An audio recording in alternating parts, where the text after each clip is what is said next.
बंदी छोड़ सतगुरु रामपाल जी परमेश्वर जी की जय हो। सत्साई भाई और बहनों, दया परमपिता परमेश्वर सारी सृष्टि के रचनहार कुल मालिक सतगुरु रामपाल जी भगवान की, जिनके विशेष आशीर्वाद से, जिनकी विशेष दया दृष्टि से, कृपा दृष्टि से आप और हम सभी साध संगति से जुड़े हुए सत्सेवक भाई बहन, उन्हीं के कर कमलों द्वारा सरलार्थ की गई यथार्थ भक्ति बोध के ऊपर वीडियो बनाकर भक्ति मार्ग के गूढ़ रहस्यों को समझ रहे हैं और अपनी सुरती, अपनी निरति, अपनी श्रद्धा और अपने विश्वास को अपने गुरुदेव भगवान के चरण कमल में दृढ़ बना रहे हैं। भाई और बहनों, इस कलयुग की बिचली पीढ़ी में ये साध संगति का मिलना गुरुदेव भगवान की विशेष वीवीआईपी रजा के बिना संभव नहीं होता है। सतगुरु की शरण में लाखों करोड़ों आत्मा आएंगी, पूरा विश्व आएगा, लेकिन साध संगति केवल उन्हीं आत्माओं को नसीब होगी जिन आत्माओं को परमेश्वर जी ने सतलोक के लिए ट्रेंड करना होगा, तैयार करना होगा। तो जैसे वर्तमान में हमारे गुरुदेव भगवान का इस काल लोक में जबरदस्त विरोध चल रहा है, जिस प्रकार इस काल लोक में कुछ एक आत्माओं को छोड़कर ज्यादातर आत्माओं को परमेश्वर रामपाल जी का नाम सुनना भी पसंद नहीं है, ठीक इसी प्रकार जितनी आत्माएं वर्तमान में परमेश्वर रामपाल जी की शरण में आ चुकी हैं, उनमें से ज्यादातर आत्माओं को साध संगति का नाम सुनना भी पसंद नहीं है, कारण उनके कमजोर भक्ति संस्कार।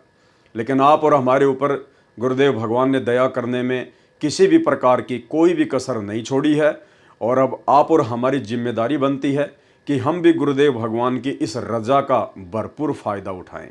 तो भाई और बहनों, विशेष रजा है सतगुरु रामपाल जी परमेश्वर जी की साध संगति से जुड़े हुए भाई बहनों के ऊपर, और गुरुदेव भगवान की यह रजा इसी प्रकार से हमारे ऊपर बनी रहे, यही हमारी अंतिम इच्छा है। तो अब हम आगे बढ़ेंगे असुर निकंदन रमेणी के सरलार्थ के ऊपर, और आज का जो वीडियो है ये असुर निकंदन रमेणी के सरलार्थ का लास्ट वीडियो है। आज परमेश्वर जी के आशीर्वाद से असुर निकंदन रमेणी का भी सरलार्थ कंप्लीट हो जाएगा। उसके बाद कल रात्रि 9 बजे हम संध्या आरती के सरलार्थ के ऊपर आगे बढ़ेंगे। तो आज के वीडियो में आगे बढ़े उससे पहले गुरुदेव भगवान से आशीर्वाद प्राप्त करेंगे। परमेश्वर हम सबको सद्बुद्धि बख्शे ताकि उन्हीं के कर कमलों द्वारा सरलार्थ किए गए इस गूढ़ ज्ञान को, इस भक्ति बोध के ज्ञान को हम आसानी से समझ सकें। बंदी छोड़ सतगुरु रामपाल जी परमेश्वर जी की जय हो। परमपिता परमात्मा सारी सृष्टि के रचनहार, कुल मालिक, असंख्य ब्रह्मांडों के स्वामी, जगत गुरु, तीनों लोकों में प्रवेश करके सबका भरण पोषण करने वाले राजाधीराज, आत्माधार, नाथों के नाथ, देवों के देव महादेव, सर्वेश्वर महेश्वर, मृत्युंजय, अजरो अमर, आदि अनादि सनातनी प्रभु, जगत पिता जगदीश्वर, श्री श्री 1008 की उपाधि के वास्तविक अधिकारी, अकाल मूर्त शब्द स्वरूपी राम वासुदेव सर्वगतम ब्रह्म, परम पूज्य, प्रथम पूज्य, परम संत, परम पुरुष, परम धनी, परम दयालु, सत्य कबीर, हक्का कबीर, अल्लाहु कबीर, अल्लाहु अकबर, बाखबर, अल्लाह ताला, जगत के तारणहार, जगत के मुक्तिदाता, जगत के जगन्नाथ, हारे के सहारे, हिंदुओं के राम, मुसलमानों के अल्लाह, सिखों के वाहिगुरु, ईसाइयों के मसीह, दया के सागर दया निधि, करुणा के सागर करुणा निधि, स्वयंभू परिभू, संकट मोचन, कष्ट हरण, मंगल करण, दुख भंजन, अविगत कबीर, निर्विकार निर्विषम परमात्मा, अलय अलेख सतगुरु, आदि अनादि सतगुरु, असली मर्यादा पुरुषोत्तम, असली राम, असली कृष्ण, असली घनश्याम, राजाओं के राजा, महाराजाओं के महाराजा, शहंशाहों के शहंशाह, सम्राटों के सम्राट, भगवानों के भगवान, अल्लाहों के अल्लाह, प्रभुओं के प्रभु, मसीहाओं के मसीह, सच्चे वाहिगुरु, बाबाओं के बाबा, पीरों के पीर, सेठों के सेठ, जगत सेठ, सावड़सा सेठ, सर्वगुण संपन्न, अनंत कोटि कलाओं के स्वामी, अनंत कोटि ब्रह्मांडों के नायक, योगियों में महायोगी, ध्यानियों में महाध्यानी, सिद्धों में परम सिद्ध, ज्ञानियों में तत्व ज्ञानी, ब्रह्म ज्ञानी, महाज्ञानी, परम ज्ञानी, सर्वश्रेष्ठ ज्ञानी, विज्ञानी, युवा कबीर, समरथ कबीर, असमवात, अमित ओझा, सच्चे रहनुमा, करीम अल्लाह, सुभान अल्लाह, दुनिया के अंतिम पैगंबर, 8 सितंबर 1951 से गांव धनाना, जिला सोनीपत, हरियाणा, भारतवर्ष की पावन भूमि पर प्रकट रियल कल की भगवान, रियल श्री नारायण साकार हरि श्री बाबा साहेब संत शिरोमणि सतगुरु रामपाल जी परमेश्वर जी के चरण कमल में अनंत कोटि दंडवत प्रणाम। परमेश्वर जी हम सबको सद्बुद्धि बख्शे और हम सबको परमेश्वर जी के कर कमलों द्वारा सरलार्थ किया गया यह सरलार्थ अच्छे से समझ में आए। तो भाई और बहनों, ये लास्ट वीडियो है असुर निकंदर नमैनी के ऊपर, और ये जो वाणी है एता गुप्ता रासा पढ़ेगा सो चढ़ेगा, यहाँ से हम शुरू करेंगे। तो परमेश्वर क्या कह रहे हैं? एता गुप्ता रासा पढ़ेगा सो चढ़ेगा। इतना गहरा उलझा हुआ ये जो ज्ञान है, जो इस ज्ञान को पढ़ेगा समझेगा, गुरुदेव कहते हैं सो चढ़ेगा, यानी वही अध्यात्म की ऊंचाइयों को छुएगा, वही भक्ति मार्ग को सही प्रकार से समझ पाएगा, और वही आत्मा पतिव्रता पद पर चलकर अपने गुरु को ही परमात्मा मानकर भक्ति मार्ग में सफलता प्राप्त कर पाएगी। एता गुप्ता रासा पढ़ेगा। तो कौन सा वो उलझा हुआ ज्ञान, कौन सी वो अनसुलझी हुई बातें जो आज से पहले पहेलियां बनी हुई थी, आज से पहले आप और हमने जितना भी सरलार्थ गुरुदेव भगवान के आशीर्वाद से नित्य नियम का और असुर निकंदन रमैनी का पढ़ा है, समझा है, गुरुदेव भगवान कहते हैं जो इसको समझ जाएगा कि आप लोगों को मनुष्य जन्म क्यों मिला है, आप लोगों का मुख्य मकसद क्या है, आपके गुरुदेव भगवान कौन हैं, आपने अपने गुरुदेव भगवान के चरणों में किस प्रकार से लगन लगानी है, आपने कितनी अटूट श्रद्धा अपने गुरुदेव के प्रति दिखानी है, यही तो सारी बातें गुरुदेव भगवान ने हमारे को नित्य नियम के सरलार्थ में बताई हैं, समझाई हैं। और असुर निकंदन रमैनी के अंतर्गत गुरुदेव भगवान ने हमें इन तमाम 21 ब्रह्मांड की वैश्विक शक्तियों की समर्थता के विषय में बता दिया, और कह रहे हैं कि इतना सब कुछ जान लेने के बाद एता गुप्ता रासा पढ़ेगा। इतना सब कुछ ये गहरा उलझा हुआ ज्ञान जो गुरुदेव के द्वारा सुलझा दिया गया है, जिसको पढ़ने के बाद यदि कोई आत्मा सही प्रकार से भक्ति मार्ग पर चलेगी तो चढ़ेगा, सो चढ़ेगा, यानी वही अध्यात्म में आगे चढ़ेगा, अध्यात्म की ऊंचाइयों को छुएगा। एता गुप्ता रासा पढ़ेगा सो चढ़ेगा। इस वाणी का सरलार्थ परमेश्वर जी ने आगे किया है। जो इतना गुप्ता रासा, गुप्ता रासा का मतलब गहरा उलझा हुआ ज्ञान, जिस ज्ञान को आज सतगुरुदेव भगवान ने, सतगुरु रामपाल जी परमेश्वर जी ने पहली कक्षा के बच्चों की पुस्तक जैसा बना दिया है। नौमन सूत उलझिया ऋषि रहे झकमार, और सतगुरु ऐसा सुलझा दे फिर उलझे न दूजी बार। जो इतना गुप्ता रासा अर्थात गहरा उलझा हुआ ज्ञान जो गुप्त है, जिसका आज से पहले किसी को भी ज्ञान नहीं था, किसी को भी पता नहीं था, जिस ज्ञान को वो सतगुरु स्वयं ही सतलोक से चलकर आकर समझाता है सृष्टि रचना के माध्यम से, कोई विश्वास करने को तैयार नहीं, कोई विश्वास करने को तैयार नहीं, क्योंकि आज से पहले किसी को भी तत्व ज्ञान नहीं था। ज्ञान तो था, आचार्य शंकराचार्य पंडित मुल्ला मौलवी इन्हीं शास्त्रों को पढ़कर लोगों को पढ़ाया करते थे, बताया करते थे, लेकिन वो खाली ज्ञान था, वो तत्व ज्ञान नहीं था, वो सार ज्ञान नहीं था, शास्त्रों का निष्कर्ष नहीं था। तो गुरुदेव भगवान कह रहे कि अब तुम्हें जो सब कुछ बता दिया गया है, सब कुछ ताश के पत्तों की तरह खोल दिया गया है, अब इसको पढ़कर जो विश्वास करेगा, विश्वास किस पर?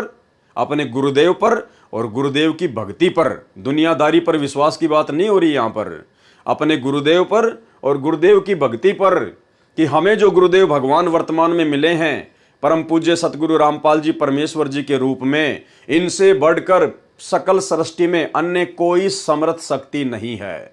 और जो ज्ञान सतगुरुदेव भगवान ने हमें दे दिया है, उससे बढ़कर अन्य कोई ज्ञान पूरी सृष्टि में नहीं है, अन्य कोई भी मोक्ष का ज्ञान नहीं है। तो कहते हैं इस पर जो विश्वास कर लेगा वो आगे बढ़ेगा। जो इतना गुप्ता रासा गहरा उलझा हुआ ज्ञान जो गुप्त है, कोई विश्वास करने को तैयार नहीं है, परंतु जो इसको पढ़ेगा अर्थात समझेगा, वह चढ़ेगा अर्थात अध्यात्म की ऊंचाइयों को छुएगा। क्योंकि जो पढ़ेगा और गुरुदेव की दया हुई तो वो समझ जाएगा, और समझेगा तो फिर समझने के बाद तो आगे बढ़ेगा, पीछे मुड़ने का तो काम है ही नहीं।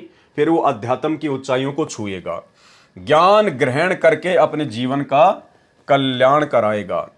और भाई और बहनों, सतगुरु रामपाल जी परमेश्वर जी के इस अथाह समुद्र से भी गहरे गूढ़ तत्व ज्ञान को समझने की जो दया वर्तमान में साध संगत वाले भाई बहनों पर हुई है, उसके लिए गुरुदेव भगवान का जितना धन्यवाद किया जाए उतना कम है। आप ये ना समझना कि इस ज्ञान को इसी प्रकार जैसे गुरुदेव के आशीर्वाद से आप और हम साध संगति से जुड़े हुए भाई बहन समझ रहे हैं, अन्य हमारे गुरु भाई बहन जो अभी भी सतलोक आश्रमों से जुड़े हुए हैं वो भी समझ रहे होंगे। नहीं, कुछ एक आत्माएं होंगी जिन पर गुरुदेव भगवान की रजा हो सकती है। अन्यथा भाई और बहनों, ये ज्ञान जो आप और हमारी बुद्धि में परमात्मा ने डाल दिया, ये ज्ञान उन आत्माओं के आसपास भी नहीं है। वो केवल फॉर्मलिटी के भगत हैं, केवल नाम के भगत हैं। गुरुदेव का नाम लेकर आप उनसे चाहे कुछ भी भक्ति विरुद्ध कर्म करवा लो, वो तैयार रहते हैं, सोच विचार नहीं करते बिल्कुल भी। एक पीला पर्चा निकाल कर उसमें जय बंदी छोड़ की सतगुरुदेव जी का आदेश, ये 4 लाइन लिखकर आप नीचे चाहे कांग्रेस का सपोर्ट करवा लो, चाहे बीजेपी का सपोर्ट करवा लो, कुछ भी करवा लो, नो ऑब्जेक्शन। तो ये दया केवल आप और हमारे ऊपर हुई है। और दास आपको एक उदाहरण देकर समझाना चाहेगा कि क्यों ये ज्ञान सतलोक आश्रम मैनेजमेंट हरियाणा वालों को समझ में नहीं आ रहा। हाल ही ये कावड़ यात्रा का दौर जारी है, जो कि एक शास्त्र विरुद्ध साधना है। भगवान शंकर की जीवनी में या श्री शंकर पुराण में या अन्य जितने भी भगवान शंकर की जीवनी से संबंधित जो पुस्तकें हैं, उनमें किसी में भी कावड़ यात्रा का कोई जिक्र नहीं है। इस प्रकार की भक्ति साधना का कोई उल्लेख नहीं है। तो उसके लिए सतलोक आश्रम मैनेजमेंट हरियाणा से जुड़े हुए भाई बहन और सतलोक आश्रम मैनेजमेंट हरियाणा के जो प्रतिनिधि हैं, वो पोस्टर वगैरह बना कर डालते हैं सोशल मीडिया पर, वीडियो बना कर डालते हैं कि ये शास्त्र विरुद्ध साधना है और ये कावड़ वगैरह लाने से कोई फ़ायदा नहीं है किसी भी प्रकार का, किसी भी शास्त्र में इसका कोई उल्लेख नहीं है। तो उनकी इस प्रकार की ये बचकाना बातें सुनकर, उनकी पोस्ट वगैरह देखकर मुझे बड़ा आश्चर्य हुआ, क्योंकि उन लोगों के मुख से इस प्रकार की शिक्षा अच्छी नहीं लगती। क्यों नहीं लगती?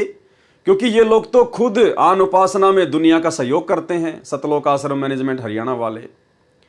और जो व्यक्ति खुद आन उपासना में आन उपासकों का सहयोग करता हो, जो व्यक्ति आन उपासना को बढ़ावा देता हो, उसके मुख से इस प्रकार की बातें शोभा नहीं देती है।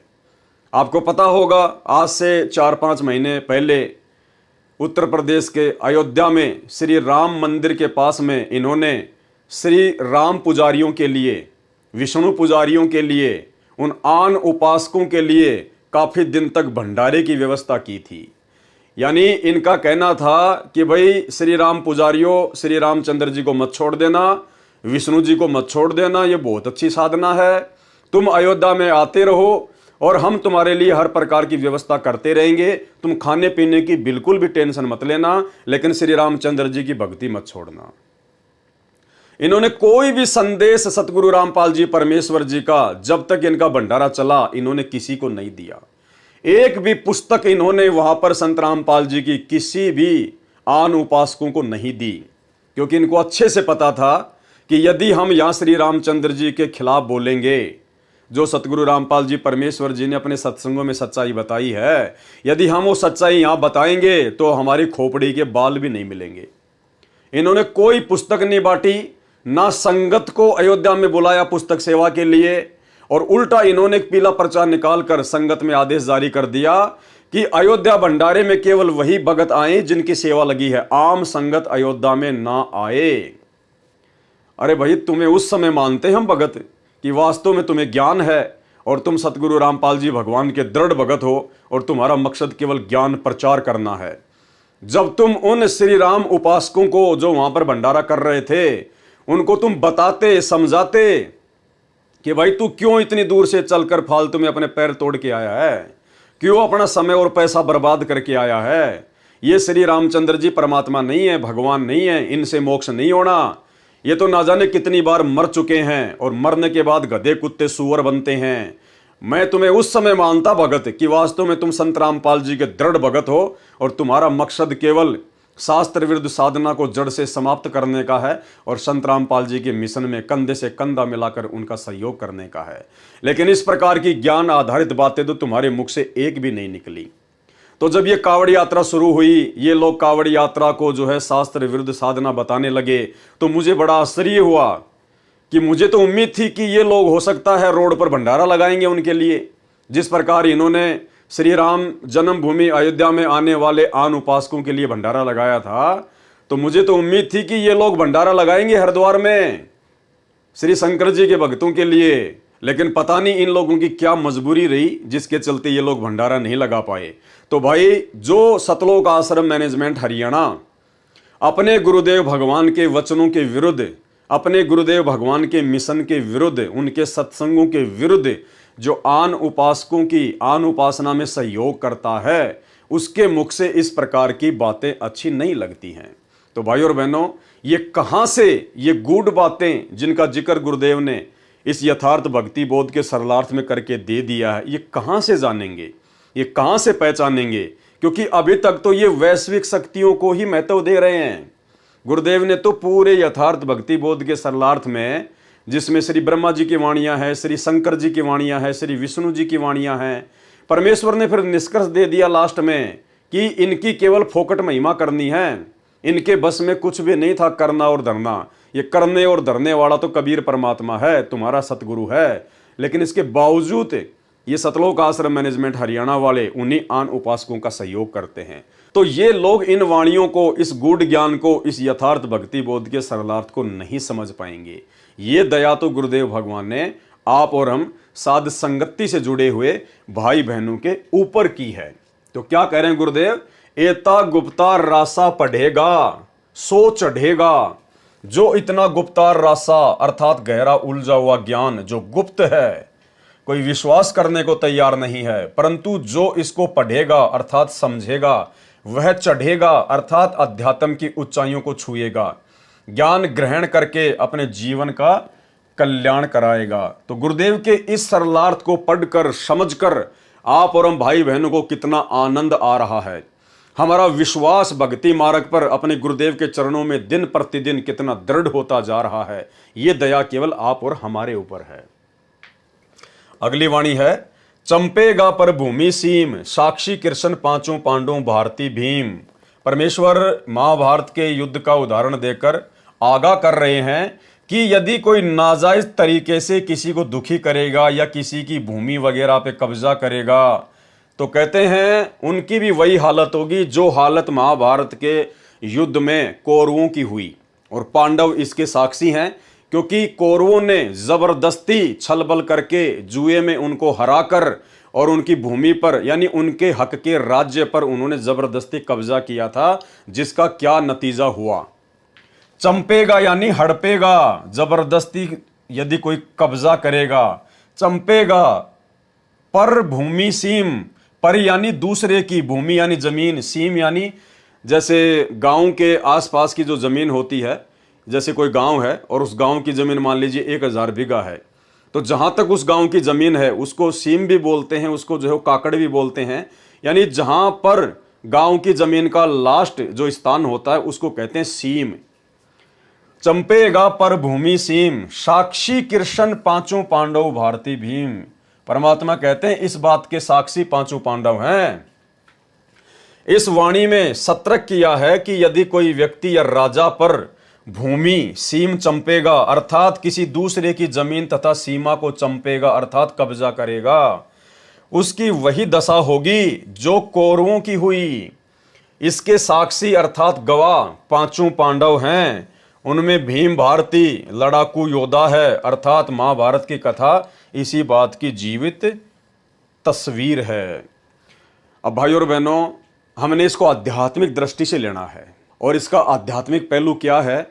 जैसे आप और हम सत्सेवक भाई बहन अपने गुरुदेव भगवान की महिमा करते हैं, अपने गुरुदेव भगवान की महिमा को जन जन को सुनाने के लिए, भगत भाई बहनों को बीच में बैठाकर विशेष ज्ञान चर्चा करने के लिए, गुरुदेव के सत्संगों के ऊपर विशेष चर्चा करने के लिए आप और हम भाई बहन साध संगतियां किया करते हैं।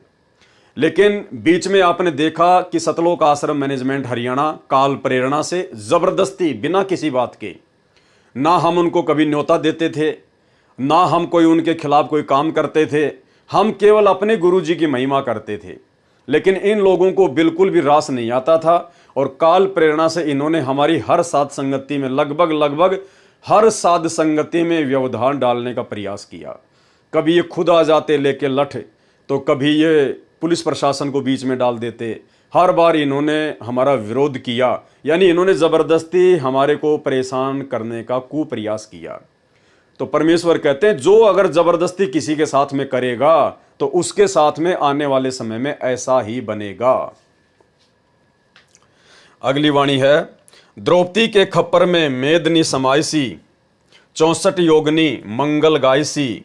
द्रौपदी के खप्पर में मेदनी समाइसी, यानी महाभारत के युद्ध की मुख्य जो सूत्रधार थी, जिसके कारण ये महाभारत के युद्ध का जन्म हुआ, वो है द्रौपदी। और द्रौपदी को गुरुदेव भगवान ने ये दुर्गा का अंश बताया, दुर्गा का अवतार बताया। तो कहते हैं उस द्रौपदी का खप्पर भरने के लिए मेदनी समाइसी, यानी 18 करोड़ सेना उसके खप्पर में डाल दी गई, काट काट के, मार मार के। और 64 योगनी मंगल गायसी, और उसके बाद 64 योगनियाँ, ये कोई देवियाँ होती हैं, ये फिर मंगल गान गाने लगी खुश हो के।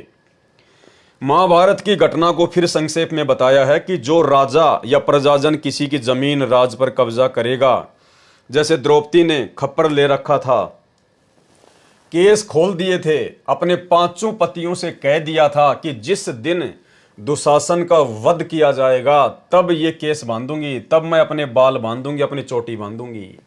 उसकी जिद के कारण उसका खप्पर भरने के लिए मेदनी अर्थात सेना मारी गई और सब सर्वनाश हो लिया था। उस समय 64 जोगनियों ने मंगल राग गाए थे, खुशी मनाई थी। इसी प्रकार यदि कोई गलती करेगा तो और द्रौपदी बनकर ऐसा नाश कराएगी, फिर 64 जोगनी मंगल गान गाएगी। यानी हम भक्तों को भी अपने सामाजिक जीवन में परमात्मा विशेष तौर पर आगाह कर रहे हैं कि जैसे भक्तों का भाई बंटवारा होता है, जमीन का बंटवारा होता है, संपत्ति का बंटवारा होता है, तो भक्तों ने अपने हक के अलावा दूसरे का 1% भी हक नहीं मारना है। जितना हमारे भाग्य में है, जितना हमारे हिस्से में है, केवल उतना ही हमने स्वीकार करना है। और भगत को तो यदि कोई नीचे भी दबाना चाहे, नीचे भी झुकाना चाहे, यदि 19-20 भी भगत के साथ में करना चाहे, तो भगत ने लड़ाई झगड़ा नहीं करना चाहिए, राग द्वेष नहीं करना चाहिए। परमात्मा का प्रसाद मानकर जितना भाग्य में है उतना स्वीकार कर लेना चाहिए। क्योंकि ये जमीन, ये जायदाद, ये संपत्ति हमारा पेट नहीं भरेगी, हमारा साथ नहीं देगी। कल को जब अकाल पड़ जाएगा उस समय ये जमीन आपको खाने को नहीं देगी। वो पैसा, वो घर में रखा हुआ कैश, वो सोना चांदी आपके पेट की भूख नहीं मिटाएगी। आपके सतगुरु के आशीर्वाद से और आपकी भक्ति से आपका कल्याण होगा। आपके हर कार्य को परमात्मा सफल बनाएंगे। तो भक्तों ने हर स्थिति में संयम दिखाना चाहिए। वाणी, वज्रबाण का ताला राक्षस सिर ठोकसी। परमात्मा कहते हैं वज्रबाण का ताला, वज्रबाण यानी तत्व ज्ञान रूपी अस्त्र शस्त्र, और राक्षस सिर ठोकसी, राक्षस यहां पर अभिप्राय है अज्ञान। यानी जो भगत होगा, सतगुरु का शिष्य होगा, वो व्यर्थ के लड़ाई झगड़ों में नहीं पड़ता। वो किसी भी चीज का समाधान वो कैसे निकालेगा? अपने सतगुरुदेव भगवान के द्वारा दिया गया जो तत्व ज्ञान है वो भगत का वज्रबाण है, वो भगत के अस्त्र और शस्त्र हैं, जिनका प्रयोग करते हुए राक्षस सिर ठोकसी यानी अज्ञान के ऊपर जो है प्रहार किया जाएगा, यानी ज्ञान आधार से निर्णय लिया जाएगा। वज्रबाण का ताला राक्षस सिर ठोकसी, और दक्खन के दल उत्तर को झोंकसी। और जब हम सतगुरु की भक्ति करेंगे तो सतगुरु क्या करेगा? ज्ञान देकर हमारे मजबूत संस्कार बनाएगा। यानी हमारे जो दबे हुए जो संस्कार हैं परमात्मा उनको ऊपर उठाएगा। दक्खन के दल का मतलब होता है नीचे दबे हुए हमारे संस्कार। उत्तर को झोंकसी यानी परमात्मा ऊपर को उठाएगा। यहां पर दक्खन और उत्तर का मतलब ये दिशाओं से नहीं है। दक्खन के दल का मतलब है भगत के नीचे दबे हुए भक्ति संस्कार, जो आज से पहले ऊपर नहीं आ रहे थे। जब तक हम सतगुरु की शरण में नहीं आए तो हमारे भक्ति संस्कार नीचे दबे हुए थे, और जैसे हम सतगुरु की शरण में आए तो हमारे भक्ति संस्कार उनसे उपदेश लेते ही ऊपर को आ गए। हमारे अंदर भक्ति के लक्षण, भगत के लक्षण जो है वो प्रकट होने लग गए। वज्रबाण का ताला राक्षस सिर ठोकसी, दखन के दल उत्तर को झोंकसी। सरलार्थ, वज्रबाण अर्थात सत्य ज्ञान रूपी शस्त्र का ताल यानी प्रहार राक्षस रूपी अज्ञान के सिर पर ठोकसी अर्थात मारेगा। सतगुरु क्या करेगा? सतगुरु दक्षिण अर्थात नीचे दबे हुए शुभ संस्कार, उत्तर यानी उत्तर को झोंकसी अर्थात ऊपर की ओर उठाए जाएंगे। भावार्थ है कि शुभ संस्कार ज्ञान द्वारा प्रेरित करके उभारेगा। कौन उभारेगा? सतगुरु उभारेगा। वाणी, दिल्ली मंडल राज त्रिकुट को साधसी, यह लीला प्रमाण जो सतगुरु को आराधसी। अर्थ क्या किया है गुरुदेव ने? दिल्ली मंडल में जन्मा सतगुरु। अब देखो वाणी में तो कहीं भी जन्म शब्द नहीं है, लेकिन आपको पता है कि परमेश्वर अपने आप को छुपाएंगे, क्योंकि परमेश्वर बहुत सारी भूमिकाएं निभा रहे हैं। साहिब से सतगुरु भये, सतगुरु से भये संत, धर धर वेख विशाल अंग, खेल आदि और अंत। तुम साहिब तुम संत हो, तुम सतगुरु तुम हंस, गरीब दास तेरे रूप बिना और न दूजा अंश। अर्थात गुरुदेव भगवान वर्तमान में स्वयं के विषय में ये नहीं कहेंगे कि भाई मैं स्वयंभू हूँ या मैं जो है प्रकट हुआ हूँ। ये आप और हमें भली बात ही पता चल चुका है। दिल्ली मंडल राज त्रिकुट को साधसी, दिल्ली मंडल में जन्मा सतगुरु क्या करेगा? त्रिकुटी की साधना का राज अर्थात रहस्य बताएगा। कौन बता सकता है त्रिकुटी की साधना का राज और रहस्य? स्वयं वो बता सकता है जो कबीर होगा, जो स्वयं समर्थ होगा, सतलोक का बादशाह होगा। यह लीला प्रमाण जो सतगुरु को आराधसी, यह लीला तो प्रमाण है अर्थात सबूत है, परंतु वही समझ सकेगा जो सतगुरु को आराधसी अर्थात सतगुरु के बताई भक्ति मंत्रों से साधना करेगा। कौन सी लीला, कौन से सबूत? यही जो गुरुदेव अपने आप को छुपा रहे हैं कि मेरा तो जन्म हुआ है, मेरा तो जन्म हुआ है। कहते हैं इस लीला को कि सतगुरु प्रकट होता है या सतगुरु जन्म लेता है, इस लीला को वही समझ पाएगा जो सतगुरु की सही प्रकार से भक्ति करेगा, सतगुरु के बताए भक्ति मंत्रों से साधना करेगा। वाणी, कजली बलकू ज्यों गोफन के गिलोल हैं, राक्षस का रासा भंग खाली चौंडोल हैं। क्या अनुवाद किया गुरुदेव ने? सरलार्थ, यह वाणी उपमालंकार है। समझाया है कि जैसे कजली अर्थात कदली केले बनकर, कुंजर यानी हाथी मस्ती में आकर केलों के पेड़ों को खाते हैं और उन्हीं पर लेटते हैं, उनको तोड़ते हैं, और जब उनको राजा के नौकर पकड़कर बंदी बनाकर रखते हैं तब वह सिर धुनता है, रोता है। वह मस्ती अब कहाँ? ऐसे ही मानव शरीर को प्राप्त प्राणी पूर्व जन्म के पुण्यों से प्राप्त सुविधाओं को मस्ती से भोगता है। भक्ति करने को कहते हैं तो कानों पर टाल देता है, यम के दूत पकड़कर ले जाएंगे तब रोता है। यानी परमात्मा ने ये उदाहरण दिया है, कजली बलकू ज्यों गोफन के गिलोल हैं। जिस प्रकार हाथी मस्ती में केलों के पेड़ों के ऊपर मस्ती करता है, लौटता है, खाता है, ऐश करता है, और जब राजा के नौकर आकर उसको पकड़ते हैं, उसको जो है जेल में डाल देते हैं, उसके बाद फिर वो भूख प्यास से तड़पता है, बिलबिलाता है, फिर उसको याद आता है, फिर वो सिर धुनता है। तो इसी प्रकार गुरुदेव भगवान आप और हमें समझा रहे हैं कि ठीक इसी प्रकार ये मनुष्य जन्म प्राप्त करके केवल इन सांसारिक विषय वासनाओं में डूबने और मरने के लिए नहीं मिला है, परमात्मा प्राप्ति के लिए मिला है। इसलिए हम उस हाथी की तरह गलती ना करें और परमात्मा प्राप्ति के मार्ग में आगे बढ़ें। राक्षस का रासा भंग खाली चौंडोल हैं। और दूसरा उदाहरण क्या दिया गुरुदेव ने? गोफन कहते हैं एक पतली रस्सी से बनाई गई चिड़िया आदि पक्षियों को बाजरे ज्वार की फसल को खाने से बचाने के लिए काम में लाई जाती है। उसके अंदर मिट्टी का बनाया लड्डू जैसा गोला रखा जाता है और उसकी लंबी रस्सी के दोनों सिरों को पकड़कर घुमाकर एक सिरा छोड़ दिया जाता है। उस समय उससे आवाज भी होती है तथा गोला भी दूर तक जाकर गिरता है, पक्षी फसल से उड़ जाता है। भावार्थ है कि आपका मानव जीवन रूपी फसल को विषय विकार खा रहे हैं, आपकी गोफन नाम रूपी गोले बिना खाली हैं, आपका जीवन नष्ट हो रहा है। दूसरा उदाहरण गिलोल का दिया है, उसका भी यही मकसद होता है। यानी परमेश्वर जी हमें समझाना चाहते हैं श्वासों की कीमत, इस मानव जन्म की कीमत। और एक सत्संग में गुरुदेव भगवान ने हमें छोटी सी कथा के माध्यम से एक बात बताई, श्वासों की कीमत को समझाया कि कहीं ऐसा ना हो कि बाद में फिर हमारे को पछताना पड़े। एक समय एक किसान था, वो खेत में इसी प्रकार से अपनी बाजरे की रखवाली के लिए, अपनी फसल की रखवाली के लिए जाता था, और पास में ही एक जो है वो नदी बहा करती थी, उसमें पानी था, और वहाँ से वो कुछ जो है पत्थर उठा के ले आया, गोल गोल गोल गोल। उसने देखा कि बहुत अच्छे पत्थर हैं, और इन पत्थरों से मैं जो है वो गिलोल में डाल के और मैं ये चिड़ियाँ वगैरह जो है मेरी फसल से दूर भगाऊंगा मैं।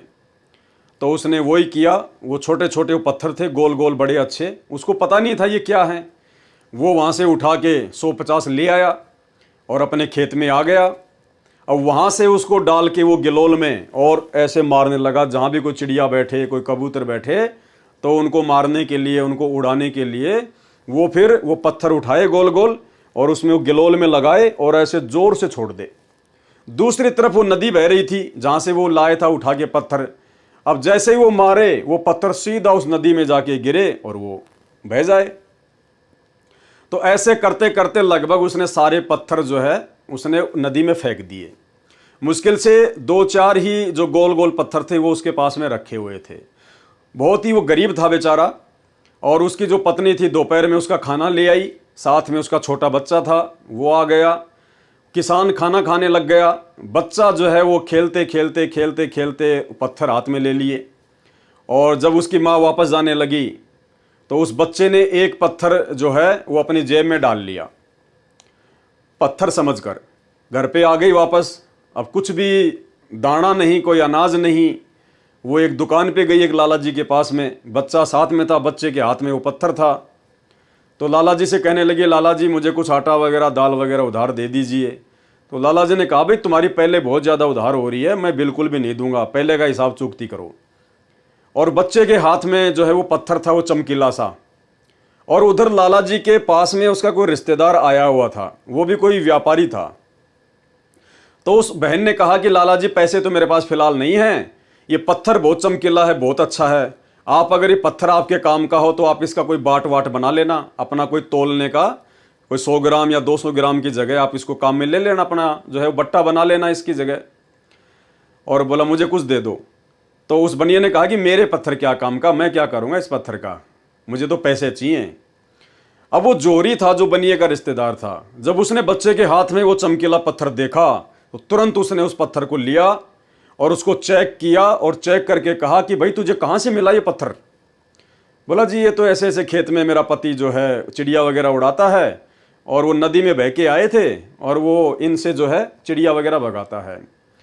बोला बहन तेरे को जितना सामान चाहिए इस दुकान में, 1 महीने का, 2 महीने का, तू ये गाड़ी बैलगाड़ी जितनी भर के लेके जा सकती है तू ले जा, और ये पत्थर तू मुझे दे दे। अब वो तो खुश हो गई कि लाला जी तो लगता है पागल है, और उसने वो पत्थर दे दिया। और वो तो भर के सामान महीने भरकर अपने घर पे ले आई। और बाद में जोहरी ने उस लाला जी को बताया कि भाई ये सामान्य पत्थर नहीं है, ये तो लाल है, लाल है, इसकी तो 9 करोड़ की कीमत है, 9 करोड़ की कीमत है। तो उस बहन को बैलगाड़ी भर के महीने भर का पूरा सामान दे दिया। और उस लाला जी के रिश्तेदार ने कहा कि बहन ये तुझे कहाँ से मिला, ये तो बहुत कीमती पत्थर है, ये इसकी तो करोड़ों में कीमत है, करोड़ों में कीमत है, तेरे को और भी चाहिए तो तू ले जाना यहाँ से। ये कहकर उस बहन को सामान दे दिया, और बहन तुरंत दौड़ के खेत में गई कि भाई वहाँ तो और पड़े हैं ऐसे ऐसे। वो तुरंत दौड़ के गई खेत में, और वो भाई साहब उनको पत्थर समझ के सबको नदी में फेंक चुका था। उसने जाके बताया, सारी कहानी बताई कि ऐसे ऐसे इस पत्थर की तो इतनी कीमत थी, और घर पे चल के देखो गाड़ी भर के सामान दे दिया लाला जी ने, जो अपन 5 साल में भी फसल में पैदा नहीं कर सकते थे। उसके बाद में वो सिर धुन के रोने लगा, क्योंकि उसने सारे पत्थर अज्ञानता में, नादानी में, नासमझी में उसने वो नदी में फेंक दिए। फिर दौड़ के वो नदी की तरफ गया, वहाँ उसको कुछ नहीं मिला। बाद में वो सिर धुन धुन के रोने लगा। तो भाई और बहनों, ठीक इसी प्रकार परमात्मा समझा रहे हैं कि बिना सच्चे सदगुरु की शरण के और बिना सतनाम के आपकी जो ये अनमोल श्वासें हैं, ये हीरे मोती लाल हैं श्वासें। एक एक श्वास की कीमत हमें गुरुदेव भगवान ने अच्छे से समझाई हुई है कि बिना तत्वदर्शी संत की शरण के और बिना सच्चे नाम के जाप के जितने भी मनुष्य पृथ्वी पर हैं उनकी श्वासें उस चमकीले पत्थर की तरह, उस लाल की तरह ये बर्बाद होती जा रही हैं। तो आप और हम भाई बहनों का कितना बड़ा सौभाग्य है, हमें तो पता भी नहीं था इन बातों का, क्या भक्ति है, क्या सतनाम है, क्या सतलोक है, क्या मोक्ष होता है, क्या सतगुरु होता है। और सतगुरु ने स्वयं ही आकर हमें अपनी जानकारी दी, अपना हाथ पकड़ाया, हमें अपनी शरण में लिया। तो भाई और बहनों, आप और हम कितनी बड़ी किस्मत के धनी हैं, ये गुरुदेव भगवान अक्सर अपने सत्संगों में जिक्र करते रहते हैं। तो हमने गुरुदेव भगवान की रजा को इसी प्रकार से बनाकर रखना है। तो इन वाणियों में परमात्मा ने विशेषकर यही समझाने का प्रयास किया है कि अब तुम्हें उन श्वासों की कीमत को समझा दिया गया है। अब तुमने भक्ति में गफलत नहीं करनी है, मंत्र जाप करने में गफलत नहीं करनी है, मर्यादा तोड़ के अपने गुरुजी को नाराज नहीं करना है।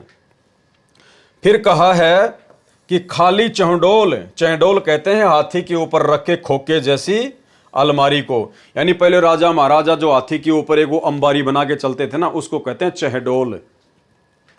उसको अंबारी भी कहा जाता है, वह भी खाली है। अर्थात आपके पास मानव शरीर रूपी हाथी भी है, उसके ऊपर बुद्धि रूपी चहडोल भी है, परंतु उस चहडोल में बैठने वाला राजा अर्थात मन तो गधों की सवारी कर रहा है। अर्थात मानव शरीर भी है, ये बुद्धि रूपी उसके ऊपर ये अंबारी भी है, लेकिन जब तक सतगुरु नहीं मिलता, जब तक सतगुरु का तत्व ज्ञान नहीं मिलता, तब तक इस मानव शरीर से ये काल, ये मन गधे की सवारी करता है, उल्टी साधना करवाता है, उल्टे कुकर्म ही करवाता है। भावार्थ है कि तत्व ज्ञान के अभाव से मानव भक्ति रूपी हाथी को छोड़कर संसार की अस्थायी महिमा प्राप्त करने में लगा रहता है। यानी काल प्रेरणा से 2 के 4 बनाने में, एक प्लॉट ले लिया दूसरा ले लूं, वो बिल्डिंग बना ली, एक बिल्डिंग और ले लूं, कार ले लूं, कोठी ले लूं, यानी अनावश्यक वस्तुओं के संग्रह में इंसान अपना जन्म बर्बाद कर देता है।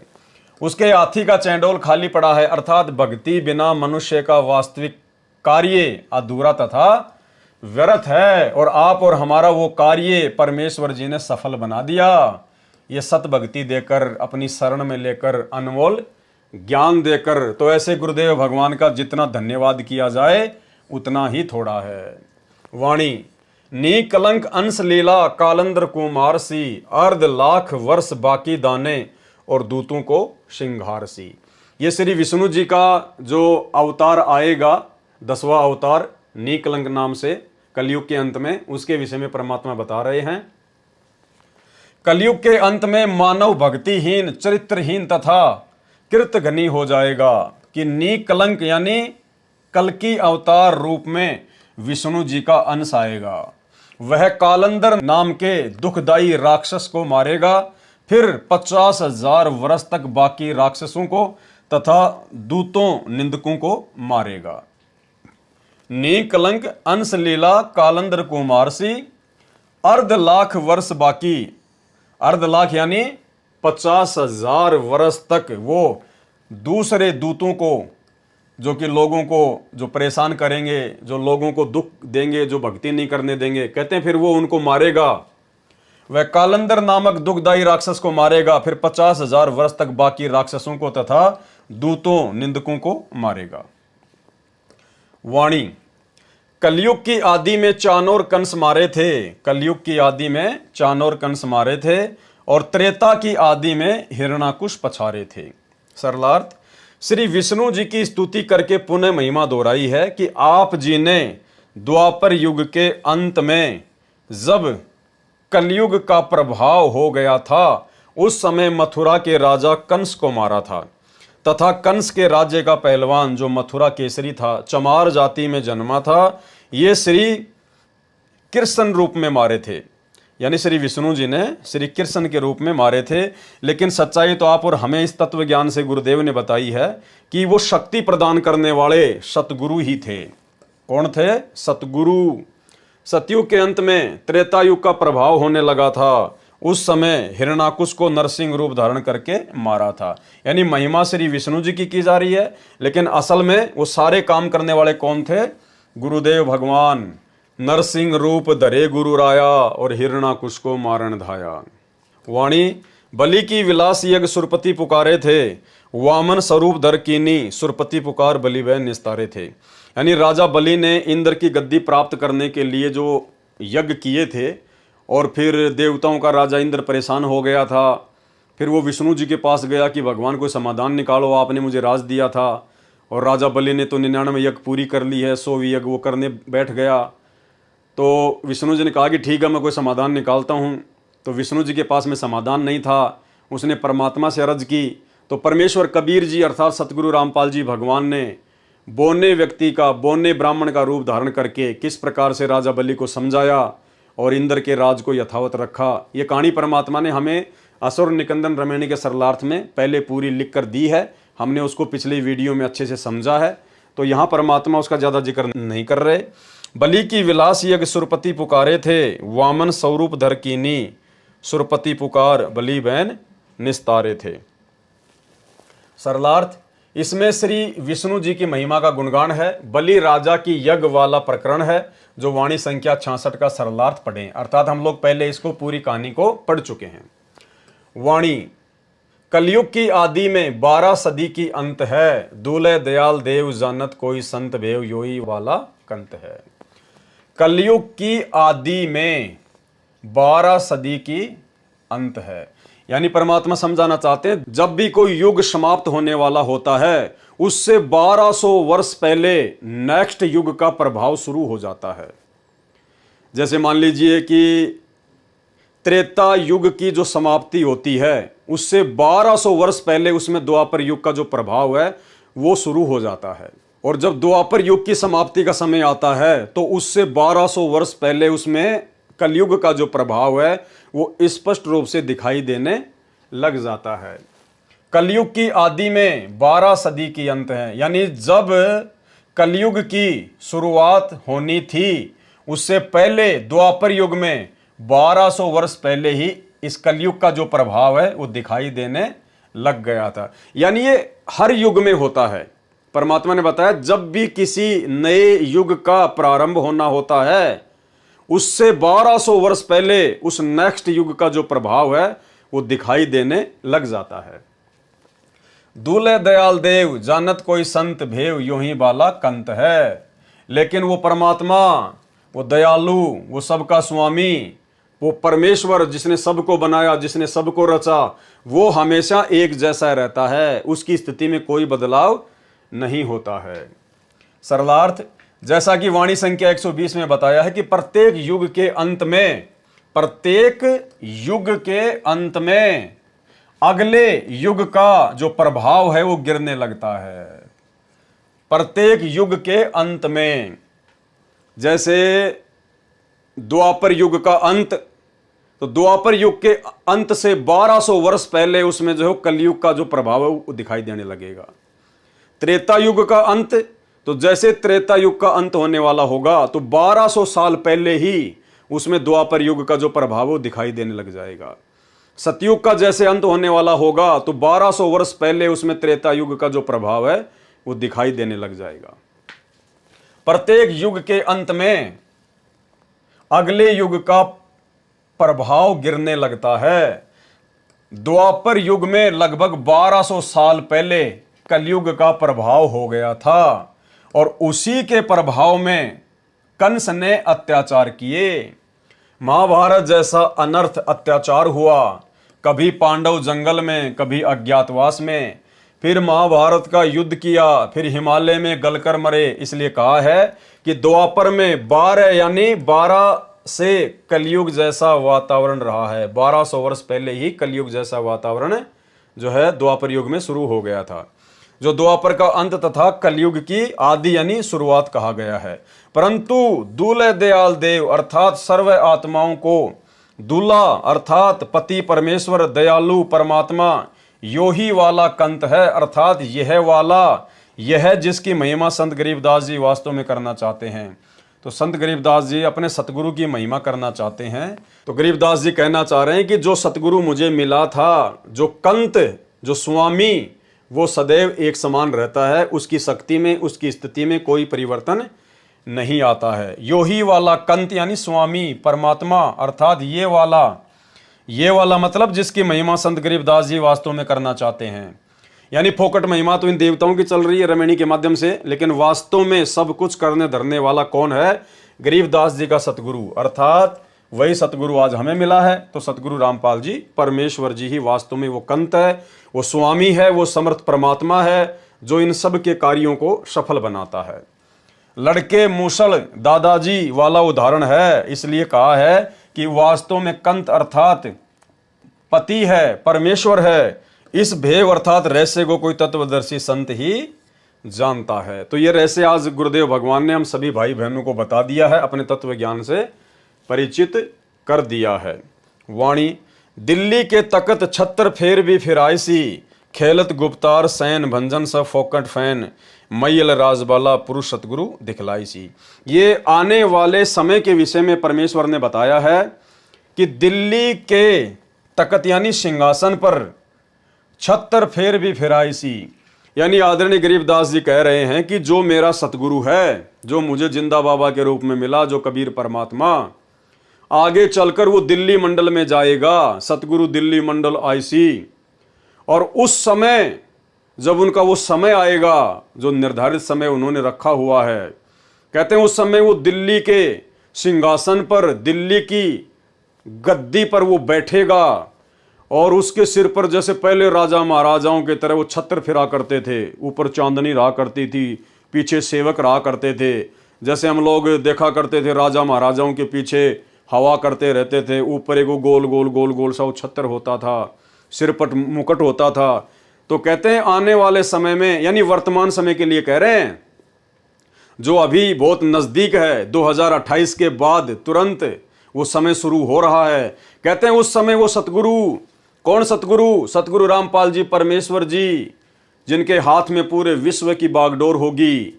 भारत सभी देशों का अग्रणी होगा, सभी देशों का मुखिया होगा, भारत देश जगत गुरु बनेगा, विश्व गुरु बनेगा सतगुरु रामपाल जी परमेश्वर जी के सानिध्य में। तो कहते हैं उस समय वो सतगुरु दिल्ली के सिंहासन पर बैठेगा और पुराने राजा महाराजाओं की तरह उनके शीश पर मुकुट होगा, छत्र फिरेगा।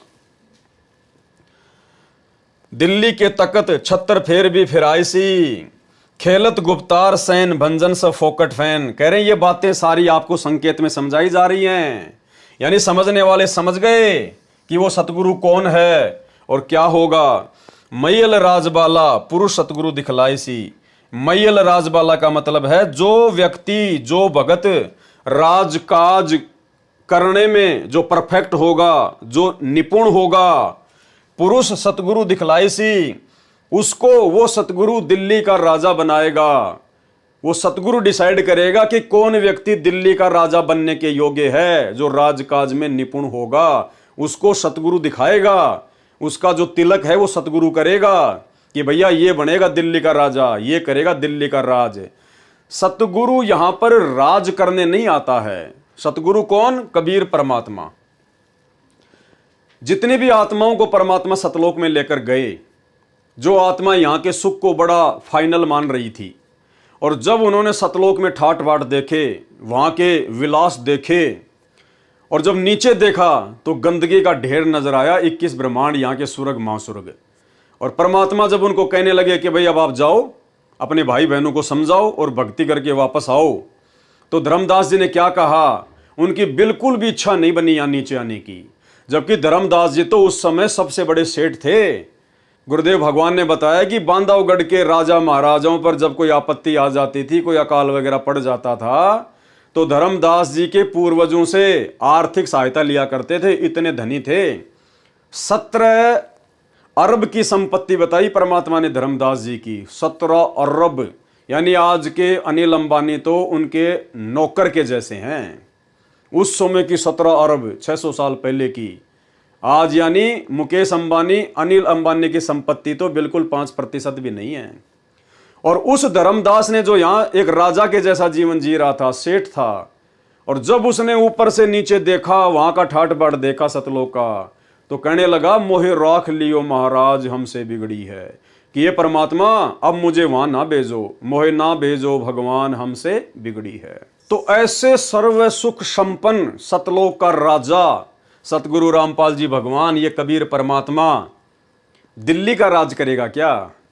हिंदुस्तान का राज करेगा क्या? ये गंदी दुनिया का राज करेगा क्या? जिस परमेश्वर का राज्य अटल है, अचल है, स्थायी है, सर्व सुख है, जो सृष्टि में है ही नहीं कहीं और नीचे के लोकों में, तो वो परमात्मा क्या इस गंदगी के ढेर का राज करेगा क्या? इस गंदे लोक में राज करने आता है क्या? लेकिन वो राज परमात्मा देगा किसको? अपने भगत को देगा। अब भाई और बहनों, भगत तो आप और हम भी हैं, भगत तो सतलोक आश्रम मैनेजमेंट हरियाणा वाले भी हैं, लेकिन ये भी बहुत बड़ी परीक्षा होगी उस समय। यदि किसी भी आत्मा के अंदर वो दिल्ली का राज्य प्राप्त करने की जरा भी लालसा होगी, वो व्यक्ति इसी गंदे लोक में दोबारा से मनुष्य जन्म प्राप्त करेगा। यानी जब परमात्मा राज्य का वितरण करेंगे तो परमेश्वर तो देखो परीक्षा लेंगे मालिक, इतना ज्ञान देने के बाद कि अभी भी इनके मन में इस गंदे लोक के ही राज करने की लालसा है क्या? इतना ज्ञान समझाने के बाद भी क्या इन लोगों की यहीं पे राज करने की रुचि बनी हुई है क्या? तो वो भी परीक्षा होगी। भाई और बहनों, सतगुरु की मौज, वो जिसका हाथ पकड़ के आगे कर दे वो तो फिर बात अलग है, वो तो फिर उनकी आज्ञा का पालन करना ही पड़ेगा। लेकिन अपने दिल में बिल्कुल 1% भी ये नहीं होना चाहिए कि परमात्मा ये मौका मुझे दे दे। जैसे मान लीजिए परमात्मा ने 20 भक्तों को बुला लिया कि आओ बच्चों, ये जो यहाँ का जो राज्य है इसका जो है वो किया जाएगा वितरण। अब वो जो 20 भगत हैं, अगर सच्चा भगत होगा तो आंखों में आंसू आ जाएंगे कि परमात्मा मन ही मन में अरदास करेगा कि हे भगवान, हे परमात्मा, इस दास को आप जी ये सेवा ना बख्श देना। हे परमात्मा, ये गंदा राज परमात्मा आप इससे दास को दूर रखो मेरे मालिक, मुझे तो भक्ति करनी है परमात्मा, सब कुछ समझ में आ गया। ये परमात्मा मेरे को वैसे ही ये काल भक्ति का समय नहीं दे रहा, छोटे से परिवार को संभालने में टाइम नहीं मिल रहा, दिल्ली का राजा बन गया, कहीं और का राजा बन गया, तो भगवान भक्ति क्या खाक करूंगा मैं, दुनिया भर की तो टेंशन लगी रहेगी। तो जो सच्चा भगत होगा ना, उसके तो हृदय में ये बात सुनकर लड्डू नहीं फूटेंगे, वो तो अंदर ही अंदर रोएगा, आंखों में आंसू आ जाएंगे कि भगवान कहीं ये सेवा मुझे ना बख्श दे, मैं तो भक्ति करूंगा बस अपनी जैसी भी है, थोड़ा बहुत समय परमात्मा के ध्यान लगा के भक्ति करूंगा और इस गंदे लोक से पीछा छुड़ाना है। ये मालिक आपने कह दिया इंद्र का राज कागदा बिष्टा ना भोगा इंद्राणी नु, यहाँ का राज करके क्या करना परमात्मा, वैसे समय नहीं मिलता इस गंदे लोक में भक्ति के लिए। तो ये भी परीक्षा होगी भाई और बहनों भक्तों की। जिस प्रकार हम लोग पहले पढ़ाई करते थे और जब टीचर होमवर्क की कॉपी चेक करता था और जिन जिन बच्चों ने होमवर्क कंप्लीट नहीं किया होता था उनको साइड में खड़ा कर दिया जाता था 4-5 को, और फिर उनकी पिटाई करने के लिए उनको आगे बुलाया जाता था कि आ जाओ रे इधर आओ। तो वो एक दूसरे को धक्का मारते थे कि ये जाए पहले ये जाए, वो डरा करते थे कि डंडे पड़ेंगे आगे। तो इसी प्रकार जब परमात्मा इस प्रकार की सेवा बांटे तो भाई और बहनों, उन बच्चों जैसी स्थिति अगर किसी की होगी तो सच्चा भगत है। और सतगुरु तो अंतर्यामी है, तुम्हारे अंदर क्या चल रहा है और तुम बाहर क्या बोल रहे हो, फॉर्मेलिटी नहीं चलती इस मार्ग में, नकलीपन नहीं चलता, वो तो अंदर के भाव चेक करेगा। तो भाई और बहनों, ये भी भक्तों की परीक्षा होगी, इसलिए कभी सौपन में भी नहीं आना चाहिए कि परमात्मा हमें इस प्रकार की सेवा दें। ये अरदास करो कि परमात्मा आपके चप्पल जूते उठाने की सेवा दे देना, ये परमात्मा हमें तो आश्रम में झाड़ू निकालने की सेवा दे देना, या अन्य कोई ऐसी सेवा दे देना भगवान जिससे मैं भक्ति ज्यादा कर सकूं। ये परमात्मा, ये तो उलझन है, ये तो बखेड़ा है, ये राजपाट, ये क्या पता कब मान बढ़ाई आ जाए, कब अहंकार आ जाए, कब काल का दाव लग जाए। ये तो विनती करनी चाहिए पल पल कि परमात्मा इस शरीर को लास्ट शरीर बना दो। ये परमात्मा इंद्र के राज की भी लालसा नहीं है, ये दिल्ली का राज तो 2 कोड़ी का राज है, कुछ भी नहीं है। तो ये भक्तों की परीक्षा होगी भाई और बहनों, हमने इस कदर जो है तैयार रहना है। खुशी नहीं मनाने की गुरुजी ने मेरे को वहां का शासन दे दिया, गुरुजी ने मेरे को इतनी बड़ी सेवा दे दी, कुछ नहीं लेना देना नहीं है। सबसे बड़ी सेवा है जो गुरुजी ने भक्ति दे दी, इससे बढ़कर गुरुजी की और कोई सेवा नहीं है। तो क्या कहा परमात्मा ने, दिल्ली के तकत छत्र फेर भी फिराइसी और खेलत गुप्तार सैन भंजन सब फोकट फैन। कहते हैं ये संकेत में सब कुछ बता दिया, और उस समय जब वो समय आएगा तो कहते हैं भंजन सब फोकट फैन। तो कहते हैं जिन जिन लोगों की फोकट की महिमा बनी हुई है ना वर्तमान में, ये संकेत परमात्मा का वर्तमान के राजनेताओं की ओर है। जैसे लोगों ने अपनी नासमझी के चलते ये मान रखा है कि नरेंद्र मोदी भारत को जगत गुरु बनाएगा, भारत को विश्व गुरु बनाएगा, नरेंद्र मोदी ये करेगा वो करेगा। तो परमात्मा कहते हैं जो फोकट की महिमा जो बनी होगी ना उस समय फालतू के लोगों की, वो सब फैल हो जाएगी, दूध का दूध पानी का पानी हो जाएगा कि कौन क्या करेगा। भंजन सब फोकट फैन, मैयल राजबाला, यानी कौन होगा राजा बनने के लायक। पुरुष सतगुरु दिखलाए सी, उस व्यक्ति को तो सतगुरु बताएगा, सतगुरु दिखाएगा कि कौन राजा बनेगा। सरलार्थ, भारतवर्ष की राजधानी दिल्ली के तख्त अर्थात गद्दी सिंहासन पर बैठेगा, उसके सिर पर पुराने राजा महाराजाओं की तरह छत्र फिरेगा। किसके सिर पर? सतगुरु रामपाल जी परमेश्वर जी के शीश पर। यानी मुखिया तो परमात्मा ही होंगे, लेकिन परमात्मा फिर अपना प्रतिनिधि नियुक्त कर देगा, अर्थात छत्र से शोभा की जाएगी। मैयल यानी माहिर अर्थात राजकाज में निपुण कुशल, राजबाला अर्थात राजा बनने वाले व्यक्ति को, पुरुष को सतगुरु दिखाएगा कि कौन राज्य करने के योग्य है, कौन राजा बनने के योग्य है। कौन दिखाएगा? ये सतगुरु डिसाइड करेगा। कोई इलेक्शन नहीं होंगे, कोई चुनाव नहीं होंगे, कोई पार्टीबाजी नहीं होगी। अभी वर्तमान में बांग्लादेश में क्या हो रहा है आप सबको पता है ना। वहां की प्रधानमंत्री बांग्लादेश छोड़ के भारत आ गई, दर दर की ठोकर खा रही है। मात्र उसको 45 मिनट का टारगेट दिया गया वहां की आर्मी के द्वारा कि 45 मिनट है आपके पास में, देश छोड़ के जाना चाहती हो या फिर इन लोगों के हाथों में मरना चाहती हो। अब देखो भाई और बहनों, ये है इस काल का षड्यंत्र। अब वो प्रधानमंत्री एक देश की कोई छोटी शक्ति नहीं होती है, सेना जिसके अधीन, पुलिस प्रशासन जिसके अधीन है, पूरी जनता की राजा प्रधानमंत्री। और भाई और बहनों, जैसे उसके पुण्य समाप्त हुए, देख लो क्या हाल हो गया, दर दर की ठोकर खाती फिर रही है, देश छोड़ के भागना पड़ गया।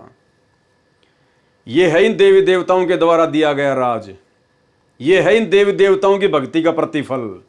ना जाने उसने कितने मस्जिद बनवाई होंगी, कितने उसने मंदिर बनवाए होंगे, कितने उसने भंडारे कराए होंगे, कितने उसने दान पुण्य भी किए होंगे, क्या एक भी काम आया उसके? और राज्य छिन गया उसके हाथ से। वो सारी मौज मस्ती प्रधानमंत्री की कितनों ऐसा आराम होती हैं, कितनी इज्जत होती है। और अब यूट्यूब पर 10 वीडियो देख रहा था कि बांग्लादेश छोड़ के सीधी भारत आ गई वो, और वहां पर उसके पास में खुद के कपड़े खरीदने के पैसे भी नहीं थे उसके पास में। ये हाल है भाई और बहनों। क्या राज करेंगे यहां का? क्या राज करें यहां का? ये हाल है राजाओं का। ये तो वर्तमान में दुर्गति, और मरने के बाद में एक हरि की भक्ति बिन राजा गधा होए, और माटी लदे कुमार की घास न डाले कोई। और हमारे गुरुदेव भगवान ने, सतगुरु रामपाल जी परमेश्वर जी ने सन 1392 में तैमूर लंग को 7 पीढ़ी का राज दिया, 7 पीढ़ी का। 400 साढ़े 400 साल तक कोई हिला भी नहीं पाया, माई का लाल है। तो सतगुरु जो देता है वो अटल होता है, सदा के लिए होता है, जब तक उसकी सीमा परमात्मा निर्धारित कर देते हैं। तो भाई और बहनों, ये बांग्लादेश का जो एग्जाम्पल है, ये आप और हमारे लिए बहुत बड़ी शिक्षा है। देखो वो कितने ऐशो आराम करती थी, कितने उसके नौकर चाकर थे, कितना उसका मान सम्मान था, और 1 सेकंड में सब कुछ छिन गया। 1 सेकंड में, यानी आम व्यक्ति से भी नीचे की श्रेणी में आके खड़ी हो गई, आम व्यक्ति से भी नीचे की श्रेणी में। तो क्या ऐसे राज आप करना चाहोगे क्या, जिसका कोई भरोसा नहीं, कब हाथ से निकल जाए, कब हमारी दुर्गति हो जाए? तो भाई और बहनों, हमें तो सतगुरु ने सतलोक का राज करवाना है, अटल राज। कोई छीन नहीं सकता, कोई डर नहीं, कोई भय नहीं, वहां कोई आर्मी नहीं, वहां कोई पुलिस नहीं, कोई लफड़ा नहीं, कोई आंदोलन नहीं, जनता का कोई विद्रोह नहीं, कुछ नहीं। वो अटल राज परमात्मा हमें प्रदान करवाने के लिए, भक्ति देकर सतलोक ले जाने के लिए आए हैं। तो हमारी लगन तो वहां लगनी चाहिए। इस गंदे लोक में तो हमारी आंखों के सामने आए दिन ऐसे ऐसे एग्जाम्पल घटित हो रहे हैं। साल भर पहले अपने अफगानिस्तान में देखा, वहां का राष्ट्रपति हामिद देश छोड़ के भाग गया, ये बांग्लादेश वाली भाग गई। और आने वाले समय में यही होगा, हर देश में यही होगा, भारत में हर जगह यही होगा। ये राजनेता गद्दी छोड़ छोड़ भगेंगे, ऐसी परिस्थितियां उत्पन्न हो जाएंगी। तब दुनिया जानेगी इन सतगुरु को कि भगवान कौन है, परमात्मा कौन है। तब इस देश को बचाने के लिए इस सतगुरु के चरणों में पड़कर, विनती करके, कंधों पर बैठा कर लोग इस आर जेल से बाहर लेके आएंगे। तब दुनिया को पता चलेगा कि हाँ, परमात्मा कौन है, परमेश्वर कौन है, सर्वशक्तिमान शक्ति कौन है। जिस कल की भगवान के आए दिन वीडियो यूट्यूब पर डलते हैं, वो प्रकट हो चुका है, वो अपना कार्य कर रहा है, लेकिन जानता कोई नहीं। ये है वो कल की भगवान। कल की यानी कलयुग का भगवान। वो कल की अलग है, वो विष्णु का अवतार अलग है। कल की यानी कलयुग का भगवान, ये है वो परमात्मा। तो क्या कह रहे हैं परमात्मा?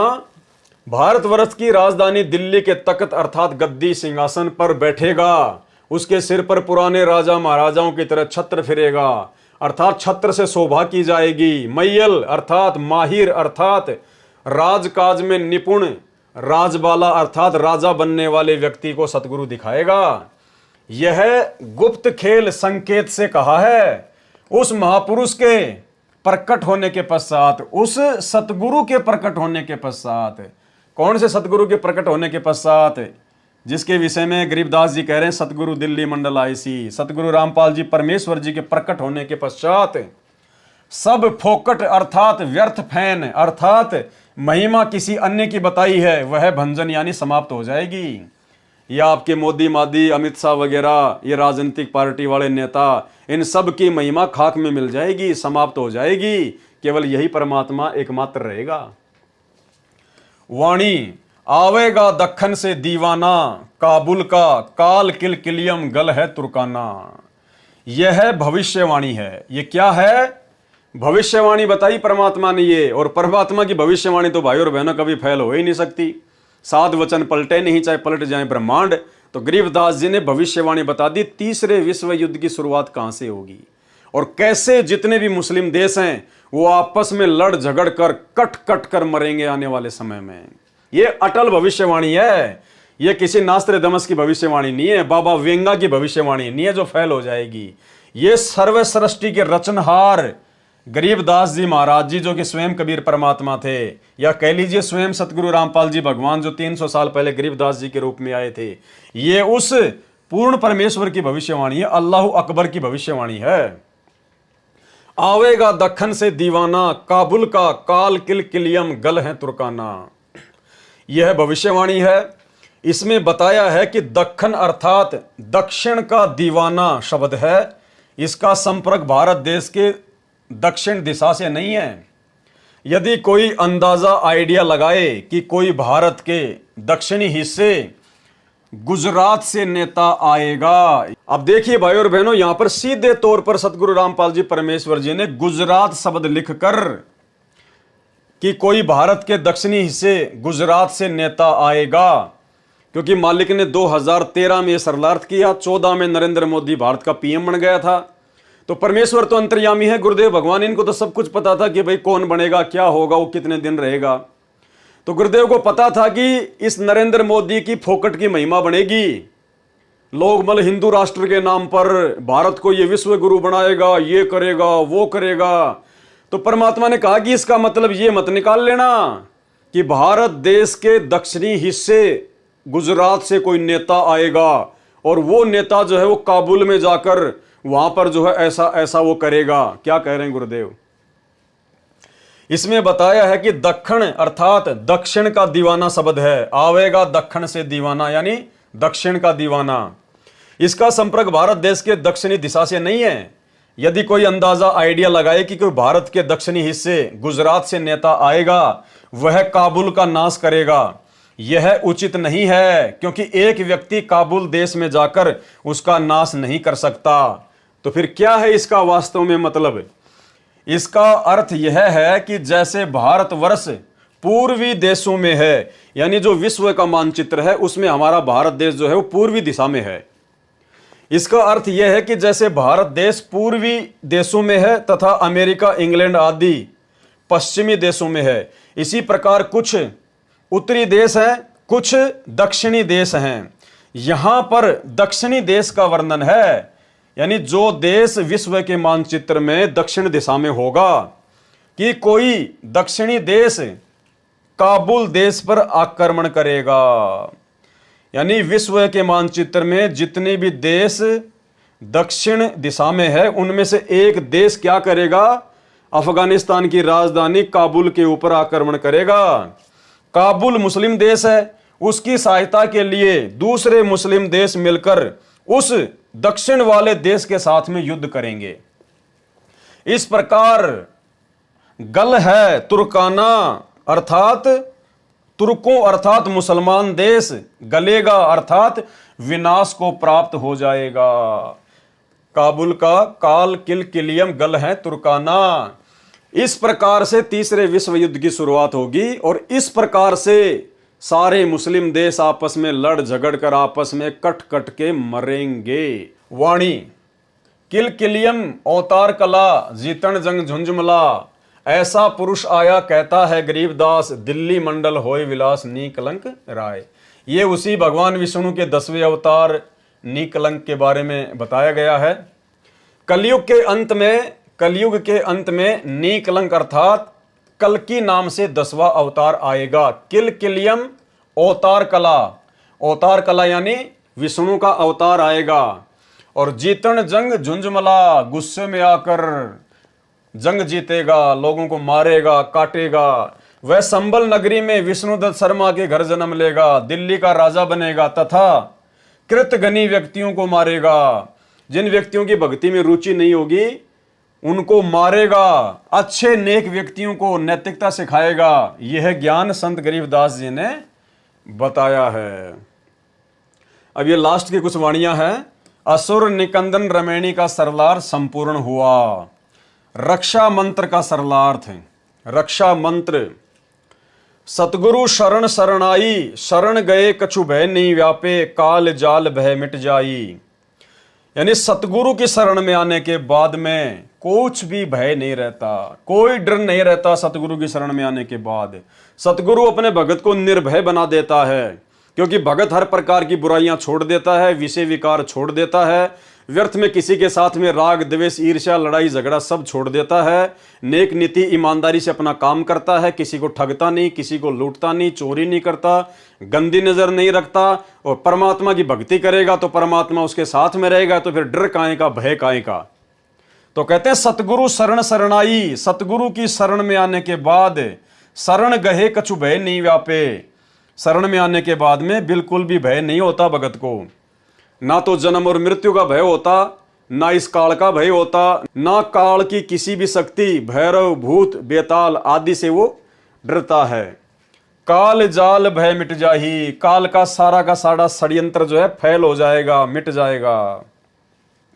रोग शोग छल छिद्र न व्यापे, यानी भगत को किसी भी प्रकार का कोई रोग यानी रोग, कोई बीमारी, और शोग यानी दुख, और छल छिद्र न व्यापे। छल छिद्र यानी भगत के साथ में कोई धोखाधड़ी करेगा तो वो धोखाधड़ी करने वाला ही नीचे गिर जाएगा, भगत पे कोई असर नहीं होगा, भगत को कोई नुकसान नहीं पहुंचा पाएगा। रोग शोग छल छिद्र न व्यापे, सन्मुख ना ठहराई, सामने भी नहीं टिकेगा बिल्कुल भी कोई भी छल छिद्र वगैरह किसी का। और जहर अग्नि तन निकट न आवे, और यदि भगत को कोई जहर देकर मारना चाहे, यदि आग में डालकर मारना चाहे, यानी भगत के निकट भी ये अग्नि और जहर नहीं आएंगे। परमात्मा कहते हैं कहे कबीर शरण गहे मेरी, हो रक्षा जल थल की। यानी भगत को ये जहर और अग्नि बिल्कुल भी नुकसान नहीं पहुंचा सकती। जैसे मीराबाई के ऊपर जहर का असर नहीं हुआ और जो भगत था प्रहलाद उसके ऊपर आग का कोई असर नहीं हुआ। दूरी जात रंगाई, दूर भाग जाएंगे सारे। वीर बेताल बाण ना लागे, वीर बेताल यानी जो काल की जो शक्तियां हैं, वीर और बेताल भैरव भूत, कहते हैं इनका किसी भी प्रकार का कोई भी बाण भगत के ऊपर नहीं लगेगा। जम के कोट ढहाई, काल का जो किला है वो ढह जाएगा।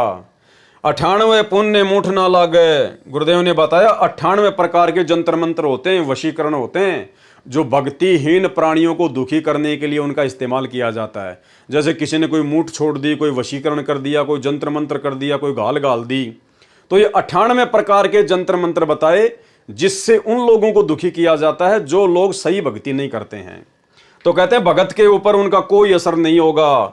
98 पुण्य मूठ ना लागे, उल्ट ताही दरखाई, जो इस प्रकार की गंदी हरकत भगत के साथ में करेगा, कहते हैं वापस उसी के ऊपर उनका असर हो जाएगा। बैर करे सोए दुख पावे, अगर हमारे भगत के साथ में कोई बैर करेगा, कोई राग द्वेष ईर्ष्या करेगा, तो कहते हैं वो दुखी होगा, परेशान होगा। और सुरती शब्द मिल जाई, और भगत की जो सुरती है वो नाम में, शब्द में जो है वो लग जाएगी। भगत निरंतर भक्ति करके आगे बढ़ेगा। कहे कबीर हम जम दम पे लिया, कबीर परमात्मा कह रहे हैं कि हम जम दम पे लिया। जम यानी काल और दल यानी उसके 14 करोड़ यमदूत। कहते हमने सबको मार भगाया। पेल्या यानी मार भगाया। कहे कबीर हम जम दम पेल्या, सतगुरु लाख दुहाई। गरीबदास जी कह रहे हैं कि ये सतगुरु साक्षी है इस बात का, ये सच है। सरलार्थ, यह शब्द परमेश्वर कबीर जी का है। इसको असुर निकंदन रमैणी के साथ पढ़ते हैं। इसमें कहा है कि सतगुरु की शरण ग्रहण करने के पश्चात कुछ भी डर नहीं रहता। सतगुरु शरण शरण आई और शरण गए कछु भय नहीं व्यापे। यहां तक कि काल के जाल तथा काल के षड्यंत्र का भी भय नहीं रहता। काल जाल भय मिट जाही, रोग शोग छल छिद्र न व्यापे, सन्मुख न ठहराई। रोग तथा शोग, दुख व कोई छल छिद्र अर्थात जंत्र मंत्र नहीं लगेगा, वह सन्मुख नहीं ठहरता। जहर अग्नि तन निकट न आवे, दूरी जात रंगाई। जहर तथा अग्नि भगत के शरीर के निकट नहीं आती, अपितु तुरंत दूर चली जाती है। यानी आप और हमारे ऊपर जब कोई ऐसी विशेष आपत्ति आनी होगी, हमारे किसी पूर्व जन्म के संस्कार की या काल के द्वारा हमारे को भक्ति से डगमग करने के लिए, तो परमात्मा कहते हैं आप तो केवल अपनी मर्यादा में रह के भक्ति करो, बाकी काम परमात्मा का है। कुछ भी आपके निकट नहीं आने देगा परमात्मा। डरने और घबराने की जरूरत नहीं है। वीर बेताल बाण ना लागे, यम के कोट ढहाई। वीर बेताल नाम के प्रेत प्रमुखों का कोई बाण अर्थात आक्रमण प्रभाव नहीं करेगा, अपितु यमराज का किला अर्थात चक्कर भी ढह जाएगा। जम के कोट ढहाई समाप्त हो जाएगा। 98 पुण्य मूठ ना लागे, उल्ट तही दरखाई। 98 प्रकार की मूठ मंत्र अर्थात पाखंड पूजा है, जिनके द्वारा भक्तिहीन प्राणियों को मंत्र से कष्ट दिया जाता है। वे सतगुरु के भगत पर असर नहीं करते, उल्टे उसी को हानि करते हैं जो भगत के ऊपर मंत्र छोड़ता है। बैर करे सोए दुख पावे, सुरती शब्द मिल जाई। जो भगत से बैर करेगा वह दुख पावेगा। भगत की तो भक्ति और बढ़ेगी, उसकी सुरती नाम मंत्र में लीन होकर मोक्ष प्राप्त करेगा। और कहे कबीर हम जमदम पेल्या, सतगुरु लाख दुहाई। परमेश्वर कबीर जी ने कहा है कि हम ही भगत की रक्षा करते हैं, और जम दल अर्थात जम दूतों का समूह है जो 14 करोड़ का झुंड है। पेल्या अर्थात भगा दिया। सतगुरु की शरण में कोई कष्ट नहीं रहता। सतगुरु को लाख लाख दुहाई अर्थात बधाई है, जिन्होंने हमें ऐसा अनमोल ज्ञान और ऐसी भक्ति देकर हमारे जीवन को धन्य कर दिया है। तो भाई और बहनों, असुर निकंदन रमैणी का सरलार्थ गुरुदेव भगवान के आशीर्वाद से कंप्लीट हुआ। गुरुदेव भगवान का हम अनंत कोटि दंडवत धन्यवाद करते हैं कि परमेश्वर जी ने जो सेवा अपने तुच्छ छोटे से मंदबुद्धि दास को बख्शी, परमेश्वर ने अपने आशीर्वाद से अपने संरक्षण में उसको कंप्लीट करवाया। अब कल रात्रि 9 बजे हम संध्या आरती के सरलार्थ के ऊपर चलेंगे।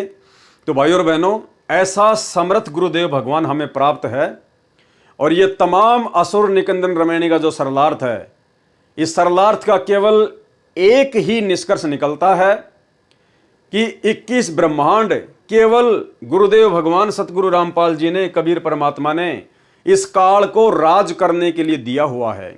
ये धर्मराय, ये काल, ये ज्योति निरंजन सतगुरु का नौकर है, उसके दरबार का चेला है, मजदूर है। इसको केवल एक ड्यूटी दी गई है। ये 21 ब्रह्मांड सतलोक की जेल है, और ये काल यहाँ का जेलर है। जो सतलोक में गलती करता है उस आत्मा को नीचे पटक दिया जाता है जेल में। तो ये केवल जेलर है, बहुत छोटी शक्ति है। और आज हमें सतलोक का राजा कबीर परमात्मा सतगुरु रूप में आकर मिल गया है। तो अब हमने इस जेलर से डरने की जरूरत नहीं है, घबराने की जरूरत नहीं है। हाँ, अगर सतगुरु की मर्यादा तोड़कर अगर कुछ ऐसी वैसी हरकत करेंगे तो भाई ये पकड़ के ले जाएगा अपनी जेल में। फिर सतगुरु का और इसका एग्रीमेंट है, फिर सतगुरु कोई बीच बचाव नहीं करेगा। तो भाई और बहनों, बहुत सारे भाई बहन कह रहे थे कि भाई आप लोग इतनी बड़ी बड़ी बातें करते हो, हमारे गुरुजी ऐसा कर देंगे, ऐसा कर सकते हैं, आने वाले समय में हमारे गुरुजी सब कुछ करेंगे और सारे भगवान फेल हो जाएंगे, कोई कुछ नहीं कर पाएगा। तो भाई तुम्हारे गुरुजी वर्तमान में जो देश विदेश में परिस्थितियां बिगड़ रही हैं उनको सेट क्यों नहीं कर देते, लड़ाई झगड़ों को रोक क्यों नहीं देते, रसिया और यूक्रेन के युद्ध को क्यों नहीं समाप्त कर देते, ईरान और अमेरिका के बीच में कैसे भयंकर खींचातानी हो रही है, तुम्हारे गुरुजी शांत क्यों नहीं कर देते, बांग्लादेश में ऐसा विद्रोह हो रहा है, इतने लोग मारे जा रहे हैं, आए दिन ये बड़े बड़े जो है ये ट्रेन हादसे हो रहे हैं और लोग मर रहे हैं आए दिन, तुम्हारे गुरुजी क्यों नहीं बचा देते अगर भगवान है तो। भाई सबसे पहले तो आप सतगुरु रामपाल जी परमेश्वर जी के सत्संग सुनना शुरू कीजिए, क्योंकि परमात्मा का एक विधान, एक संविधान है जिससे आप लोग बिल्कुल अपरिचित हो। परमात्मा है तो इसका मतलब ये नहीं कि सब कुछ उल्टा सीधा कर देगा, वो कर सकता है, वो समर्थ है, लेकिन उसके भी कुछ नियम हैं, कुछ कायदे हैं भाई, जिसके कारण ये सृष्टि चलायमान है, ये ब्रह्मांड चल रहे हैं। तो सबसे पहले तो आप संत रामपाल जी के सत्संग सुनना शुरू करें और सत्संगों में सृष्टि रचना को सुने। उसके बाद में अगर आपके बात समझ में आ जाए, फिर आप सतगुरु रामपाल जी भगवान की शरण में आओ, उनसे उपदेश लो, संकल्प दीक्षा लो या नाम उपदेश लो, जैसा भी आपको समझ में आए। और फिर जो मर्यादा सतगुरु रामपाल जी भगवान बताते हैं, जो भक्ति बताते हैं, उस भक्ति को उनकी मर्यादा में रहकर करो।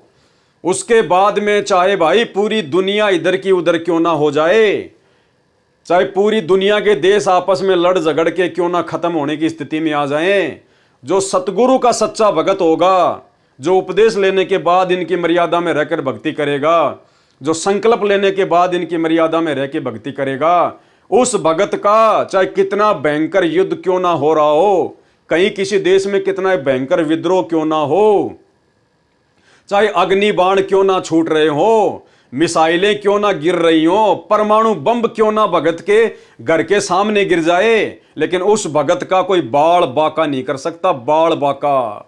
और इसका उदाहरण परमात्मा ने महाभारत के युद्ध में दिया।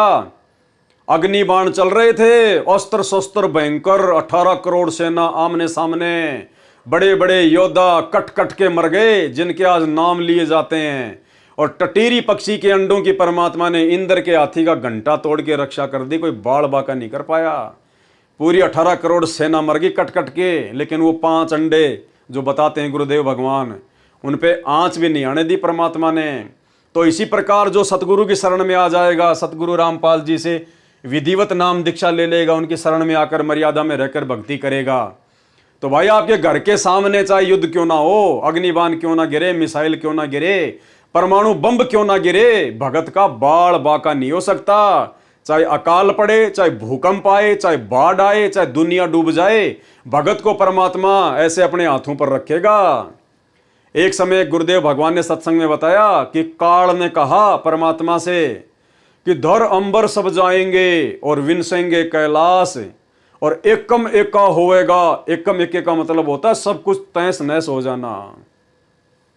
तब कहां रहेंगे तेरे दास। क्या कहा काल ने कि धर अंबर सब जाएंगे और विनसेंगे कैलाश, और एकम एका होएगा, तब कहां रहेंगे तेरे दास।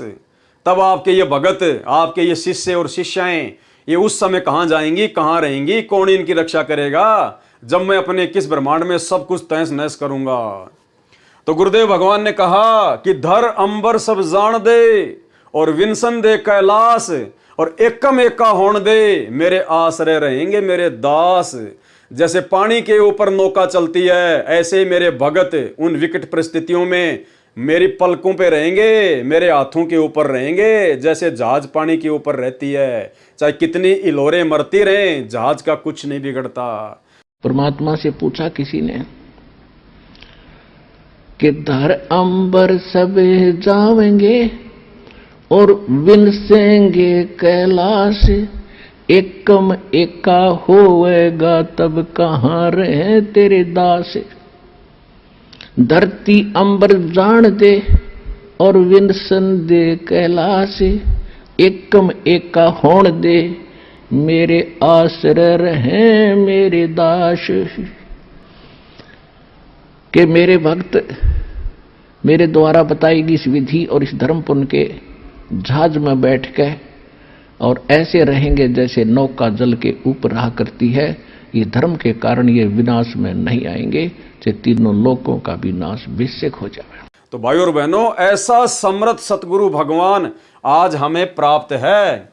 और भाई और बहनों, इस बात को हम कोई अहंकार में आकर नहीं कह रहे, ना हमें कोई घमंड है, क्योंकि घमंडी और अहंकारी वो होता है जिसको ज्ञान नहीं होता, आध्यात्मिक ज्ञान नहीं होता।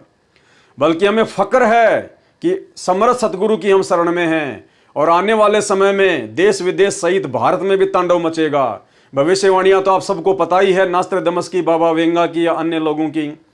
वो 2028 तक या उसके कुछ समय बाद सब कुछ ऐसा ही होगा। और उस समय ये दुनिया देखेगी कि वास्तव में संत रामपाल जी के भगत, जो संत रामपाल जी की मर्यादा में रह के भक्ति करता है, उनको तो आंच भी नहीं आई किसी भी प्रकार की। दुनिया भूख से मर रही है, लेकिन उनके भक्तों के घरों में रोजाना हलवा बन रहा है। दुनिया दौड़ रही है, चीख रही है, पुकार रही है, सामान छोड़ छोड़ के, मकान छोड़ छोड़ के भाग रही है, लेकिन संत रामपाल जी के भगत तो हाथ में माला लेके बैठ के अपना ध्यान लगा के अपनी भक्ति कर रहे हैं। इन लोगों को कोई डर ही नहीं है, कोई भय नहीं है। कौन से लोग से आए ये लोग, क्या खाते हैं ये लोग, क्या करते हैं? भैया कुछ भी खाते हैं, कुछ भी पीते हैं, लेकिन अपने भगवान की भक्ति करते हैं। समर्थ सतगुरु की शरण में हैं, जाके अर्ध रोम पर सकल पसारा, ऐसा पूर्ण ब्रह्म हमारा। जिस सतगुरु रामपाल जी परमेश्वर जी के शरीर के आधे बाल के बराबर भी ये तुम्हारी पृथ्वी, पाताल, स्वर्ग, 14 लोक, 7 खंड, 9 दीप, काल का लोक, पूरे 21 ब्रह्मांड, 7 संग ब्रह्मांड, पूरी सृष्टि भी नहीं है।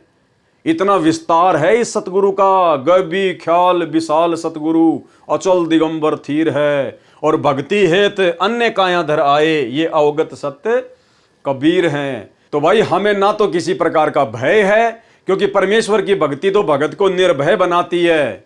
और भाई डरेंगे वो, मरेंगे वो, इधर उधर भागने का प्रयास वो करेंगे, हार्ट अटैक उनके आएगा, हैं भीड़ में नीचे कुचल कुचल के वो मरेंगे, वो दबेंगे, वो दुखी, वो परेशान होंगे, जो इस सतगुरु की शरण में नहीं आएंगे।